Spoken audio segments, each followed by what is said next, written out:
So how do you differentiate between like these, like keeping consistency, but then also not getting like squirrel syndrome where you're just starting businesses all over the time, and like a lot of entrepreneurs get, where like they maybe get in over their heads or like do too much, or like maybe I'm just starting the businesses wrong too. Yeah, I mean, like I already went through all that the last bunch of years, starting so many different businesses that were not aligned with each other. They're just totally separate. So, now it's like, well, Lead Kitchen and Home Run Offer, they're aligned. Complementary. Like I need both to work because one complements the other, and Wealthy U is the same thing. They're all very aligned in what they do. Whereas before, it's like you got all these different industries and all these things going on. So now I got to use all my brain power to solve this problem and this energy, and then this one and this, and this one and this. And then it's like, holy crap, this is like none of it's aligned. Yep. And every business, like you said, has problems that you have to just solve every step of the way. As you keep getting to a new level, you solve a new problem. And then imagine doing that 10 different times for 10 different things. Yeah. And it's a lot. But when everything's in sync together, then it gets easier. Like I never planned on making Lead Kitchen. It wasn't like, I was just trying to solve Home Run's problem of that lead costs are getting out of control. What do we do?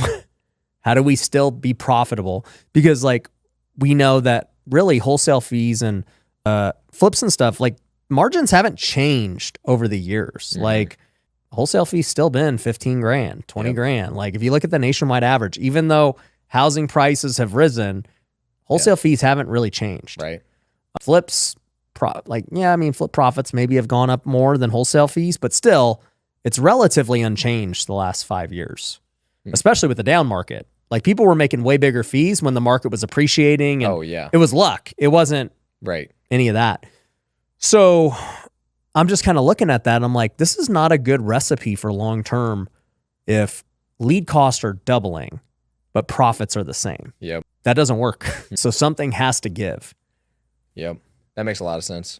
Now I'm thinking, I'm like, so we're starting a wedding business. I don't know if I told you that. Oh, no. Yeah.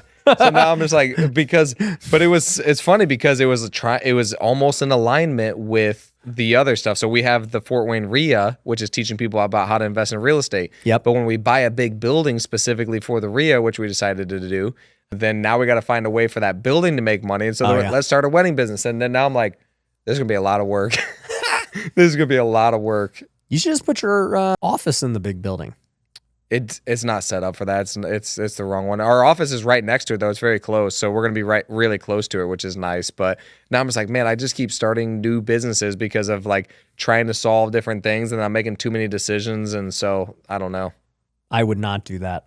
Because I've done that. So, not that specific, but I mean the general idea. Yeah. Right? You did something, and so now it's like, oh well, let me monetize it to its fullest. Yep. Its original intent was for this. Yeah. Now I need to monetize it when I'm not using it for this. So how can I do that? And it just becomes this vicious cycle of taking time and energy away from your main thing. Yeah. And so it becomes like, all right, well, let's start the wedding business for this thing. What's the pro forma look like? I think we could make 10 grand a month doing this business. And it's like, bro, just wholesale one more deal. Yeah. Like, which one's easier? I mean, obviously wholesaling and plugging one in is like so much easier. And that's what's always interesting is like, how much effort and time will it take you to figure out how to do one more? Not much. And then how much effort and time is it going to be to get clients and friggin' furniture and